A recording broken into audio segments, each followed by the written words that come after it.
Hey guys, this is Neeraj and you're watching क्यूट्रिक्स। स्वागत आप सभी का क्यूट्रिक्स के यूट्यूब चैनल क्यूट्रिक्स 2.0 पे। और हम कर रहे हैं उत्तराखंड डीएलएड 2024 की तैयारी, जिसमें हम लोगों ने शुरू कर दी है मैथ्स की क्लासेस। और आज है उसका डे 47। डे 47 का मतलब है कि 46 क्लासेस हो चुकी हैं। अगर आपने उन क्लासेस को अभी तक नहीं देखा है तो एक बार ज़रूर जाके चेकआउट करिए, आपको डेफिनेटली वो क्लासेस बहुत अच्छी लगेंगी। किसी भी एग्ज़ाम को क्रैक करने के लिए उसके प्रीवियस ईयर क्वेश्चंस को करना बहुत ज़्यादा ज़रूरी है। इसीलिए जो है प्रीवियस ईयर क्वेश्चंस मैंने अभी से करवाना शुरू कर दिया है। आपके डीएलएड 2024 का नोटिफिकेशन आने के बाद जो आपके अदर सब्जेक्ट हैं मैथ्स के अलावा, रीजनिंग है, टीचिंग एप्टीट्यूड है, जीके है, उनकी क्लासेस भी शुरू हो जाएंगी। लेकिन एक बार नोटिफिकेशन आने का वेट करिए। लेकिन मैथ्स की क्लासेस रेगुलर ऐसे ही चलती रहेंगी। तो उम्मीद करता हूँ कि आपको ये क्लासेस अच्छी लग रही होंगी। अगर अच्छी लग रही हैं तो लाइक बटन पर क्लिक कर दीजिएगा और चैनल को सब्सक्राइब ज़रूर करिएगा। तो चलिए शुरू करते हैं आज का जो आपका पहला क्वेश्चन है। और क्वेश्चन शुरू करने से पहले जो आपके देखिए, ये जो है सीरीज़, ये प्रीवियस ईयर क्वेश्चन पेपर की सीरीज़ है। तो प्रीवियस ईयर क्वेश्चन पेपर की सीरीज़ का मतलब है इसमें जो पिछले वर्षों में आए हुए प्रश्न हैं डीएलएड में वो लिए गए हैं। अब उसमें जो आए हुए हैं वो किसी ना किसी टॉपिक के तो हैं ही, है ना। तो वो सारे टॉपिक्स मैं ऑलरेडी पढ़ा चुका हूँ, बहुत बार पढ़ा चुका हूँ। तो उनका जो लिंक है, प्लेलिस्ट का लिंक है, लाइक परसेंटेज है, प्रॉफिट लॉस है, टाइम एंड वर्क है, उनको आपको डिस्क्रिप्शन से आप उन टॉपिक्स को पढ़ सकते हैं। और आपको पढ़ना चाहिए। आप किसी भी बैकग्राउंड के हों, मैथ्स के हों, बायो के हों, आर्ट्स के हों, आप किसी बैकग्राउंड के हैं, आप उनको पढ़िए। डेफिनेटली आप बेसिक मैथ्स को सीख जाएंगे। ठीक है, तो चलिए शुरू करते हैं आज की क्लास, आज के पहले क्वेश्चन के साथ। तो जो पहला क्वेश्चन हमारा है वो समय व कार्य का है, यानी टाइम एंड वर्क का है। ए बी के 3/4 समय की तुलना में आधा काम कर पाता है। यदि वे दोनों एक साथ उस कार्य को 18 दिनों में पूरा कर लें तो अकेला बी उसे कितने दिनों में कर पाएगा। अभी क्वेश्चन टाइम एंड वर्क का है, यानी समय व कार्य का है। तो इसको आपको डीप में पढ़ने के लिए पहले समय व कार्य के बेसिक्स को पढ़ना पड़ेगा। उसके लिए मैं फिर से आपको रिकमेंड करूंगा कि नीचे डिस्क्रिप्शन बॉक्स में टाइम एंड वर्क की जो प्लेलिस्ट है वहां जाके आप जरूर पढ़िएगा। तो देखिए इस क्वेश्चन को कैसे करना है, पहले क्वेश्चन को समझते हैं। ए बी के 3/4 समय की तुलना में आधा काम करता है ना। मतलब बी 3/4 टाइम में जितना काम करता है ना, उस उतने टाइम में ए जो है उसका आधा काम करता है। यदि वे दोनों एक साथ उस कार्य को 18 दिनों में पूरा कर लें तो अकेला बी उसे कितने दिनों में कर पाएगा, ये आपसे पूछा जा रहा है। ठीक है, तो अब यहाँ पे सबसे बड़ा जो इंपॉर्टेंट है वो है इफिशियंसी निकालना, यानी एक दिन का काम निकालना कि एक दिन में वो कितना काम कर सकते हैं। ठीक है, हालांकि टाइम एंड वर्क को करने के बहुत सारे तरीके आपको बुक में भी नजर आएंगे, लेकिन वो तरीके पुराने हो गए, उन तरीके से आपको क्वेश्चन को नहीं करना है।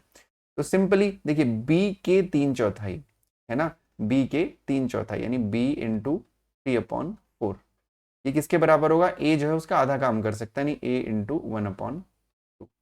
ठीक है, ए इंटू 1/2। इसको अगर बहुत डीप में अगर मैं समझाने जाऊंगा तो वो बहुत टाइम ले लेगा। तो इसको समझने के लिए आप प्लीज जाके एक बार टाइम एंड वर्क को पढ़ लेना।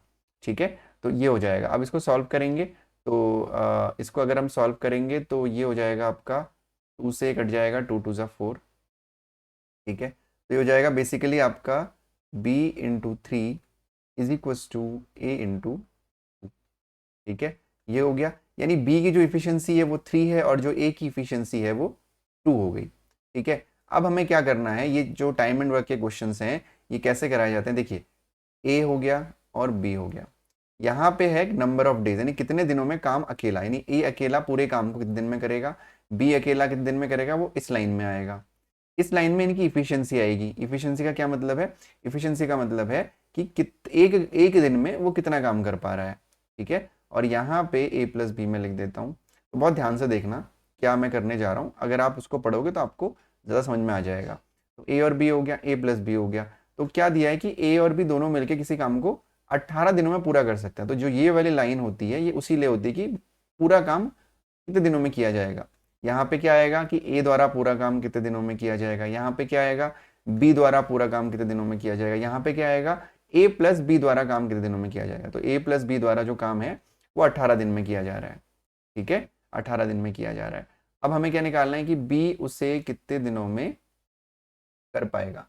ठीक है, बी उसे कितने दिनों में कर पाएगा। तो अब यहाँ पे जो इफिशियंसी है वो हम यहाँ लिखते हैं, नहीं एक दिन में कितना काम करेगा। बी की इफिशियंसी कितनी है, यहाँ पे आपकी 3 हो गई, और ए की इफिशियंसी कितनी है, 2 हो गई। यानी ए का जो इफिशियंसी है, यानी इफिशियंसी का मतलब क्या, एक दिन में 2 यूनिट काम कर रहा है, बी एक दिन में 3 यूनिट काम कर रहा है। तो दोनों मिलके, यानी दोनों की जो इफिशियंसी होगी वो 3 और 2 5 हो जाएगी, यानी कि दोनों मिलके एक दिन में 5 यूनिट काम कर रहे हैं और टोटल पूरा मिला के 18।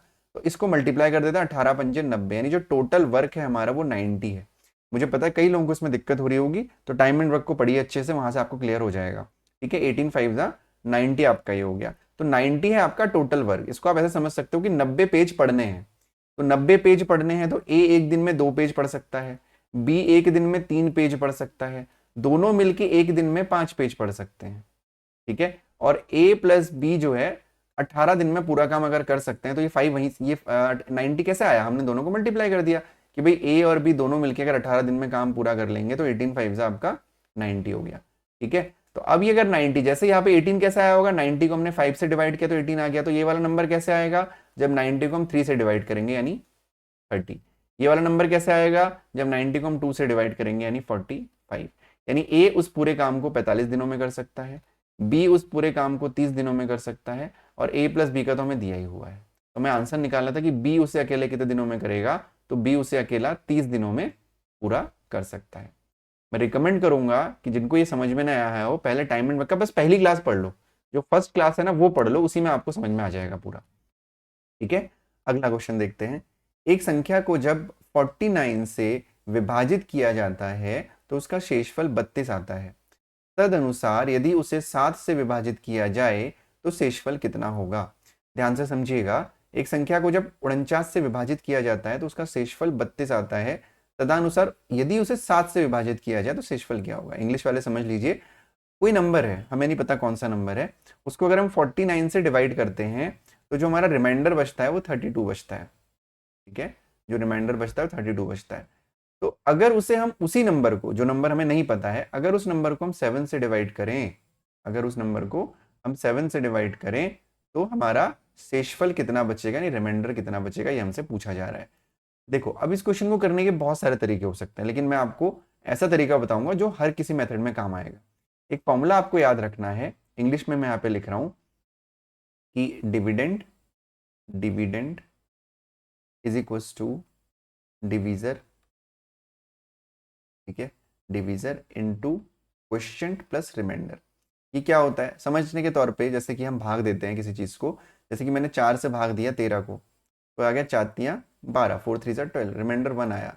तो इसको कहते हैं डिविडेंड। हिंदी में तो मुझे भी जानकारी नहीं है ना, कि क्या कहते हैं। देखो हिंदी में मुझे नहीं पता, लेकिन आप समझ रहे होगे, भाज्य भाजक शो कहते हैं, इसको शायद भाज्य कहते हैं मेरे ख्याल से। तो ये भाज्य हो गया, हाँ इसको भाज्य कहते हैं, इसको भाजक कहते हैं, इसको शेषफल कहते हैं, और इसको पता नहीं क्या कहते हैं, मुझे नहीं पता, कोई बात नहीं, इंग्लिश में समझ लीजिए। ये डिविडेंड हो गया, ये डिविजर हो गया, ये रिमाइंडर हो गया, और ये क्वोशिएंट हो गया।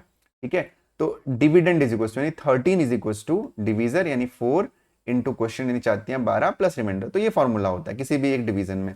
तो हमें क्या करना है, इस फॉर्मूले में इसको बिठाना है जो हमारा क्वेश्चन है, ऐसे क्वेश्चन में।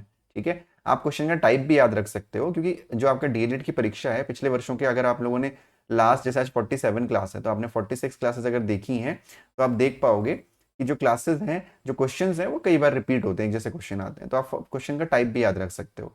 तो अब इसमें हमको बिठाना है। अब देखो 49 से विभाजित किया जाता है, यानी डिविजर तो हमारे पास है 49, शेषफल 32 है, यानी रिमाइंडर भी हमारे पास है 32। हमारे पास क्या नहीं है, डिविडेंड नहीं है और क्वेश्चन नहीं है। तो डिविडेंड को हम एक्स से दिखा देते हैं और क्वेश्चन को हम लोग एक काम करते हैं, किसी भी नंबर से दिखा दो, पी से दिखा देते हैं। ठीक है, तो बेसिकली जो हमारा फॉर्मूला बना वो बना x is equal to 49 into p plus 32। अब आपको क्या करना है, आपको जो दो नंबर आपको दिख रहे हैं, एक आपको ये 49 दिख रहा है, एक आपको ये 32 दिख रहा है, इसको ऐसे ब्रेक करना है कि वो 7 के उसमें ब्रेक हो जाए। जो ये 7 दिख रहा है आपको 7 में ब्रेक करना है, बेसिकली क्या करना है, 7 में ब्रेक करना है। तो x इज इक्वल टू क्या हो जाएगा, 7 इंटू 7 पी, 7 इंटू 7 पी इसको लिख सकते हैं, प्लस इसको हम क्या लिख सकते हैं, 7 दूनी 14, 7 तिया 21, 7 चौको 28, 7 4 जा 28 प्लस 7 चौको 28, और ये हो जाएगा आपका 4। ठीक है, 7 4 जा 28 प्लस 4। क्लियर है इतना, इसको हमने ऐसे लिख दिया तो हमारा साफ साफ हो गया। अब यहाँ पे आप देख सकते हो कि 7 into 7 P plus 7 into 4 plus 4 हमारा बचा। तो जो ये लास्ट में जो ये बचेगा आपका, जो ये लास्ट में बचेगा यही आपका नया रिमाइंडर होगा। जो प्लस में आपका बचेगा यही आपका नया रिमाइंडर होगा। कुछ नहीं करना, हालांकि आप इसको नहीं भी करते तब भी चल जाता, केवल आपको इसको ब्रेक करना था।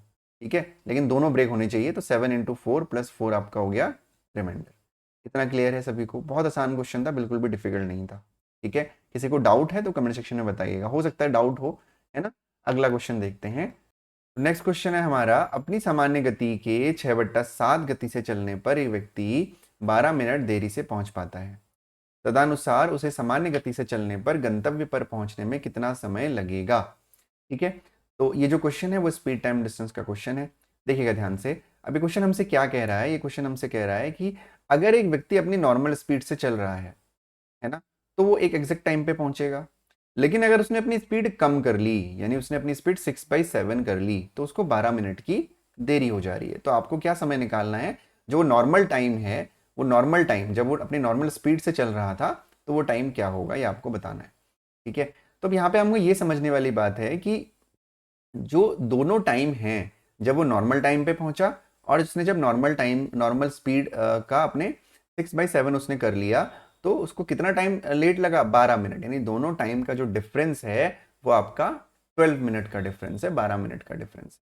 तो यहाँ पे क्या करना है हमको, नॉर्मल स्पीड, नॉर्मल टाइम है ना, नॉर्मल टाइम जो आपका पहले का टाइम था नॉर्मल टाइम, इसमें से हम माइनस करेंगे 6/7 इंटू नॉर्मल टाइम।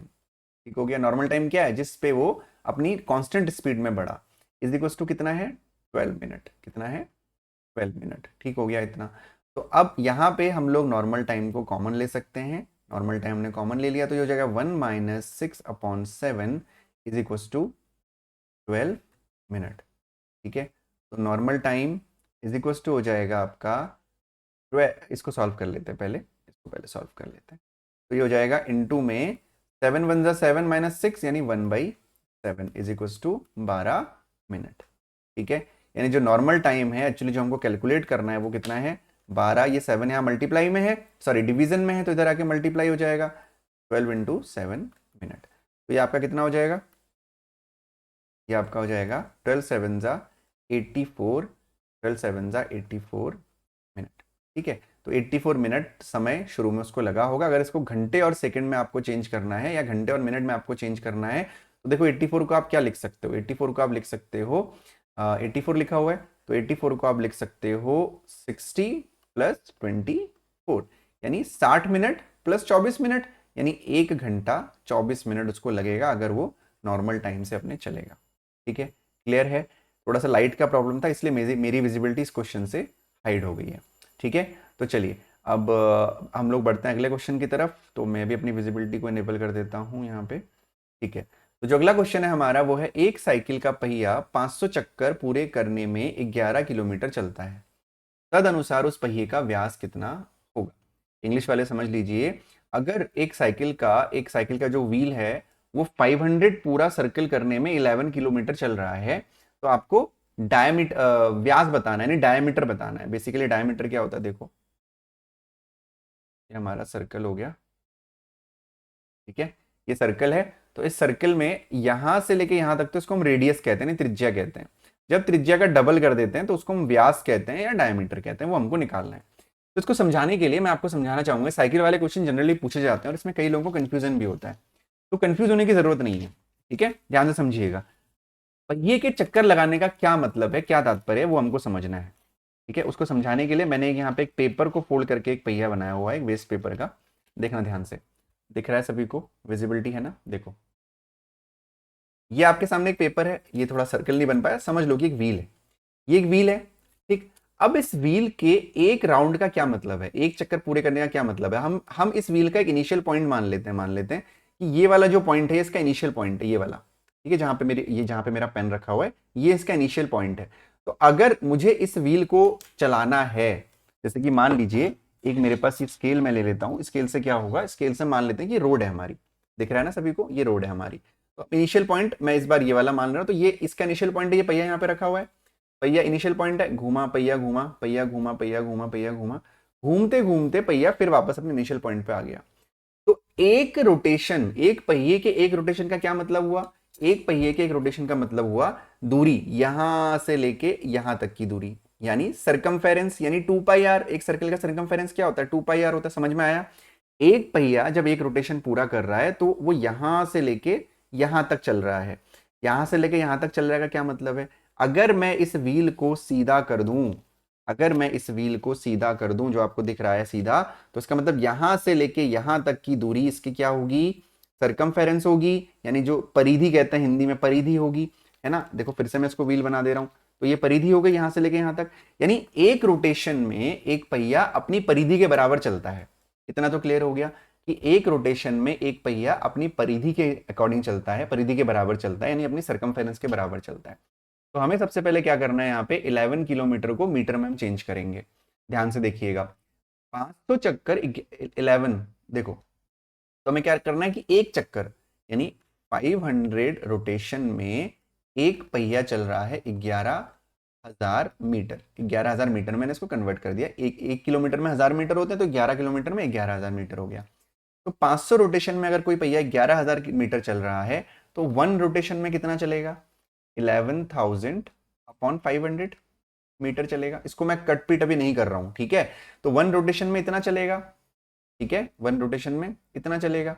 तो ये हो गया, वन रोटेशन में इतना चलेगा, इतने मीटर चलेगा।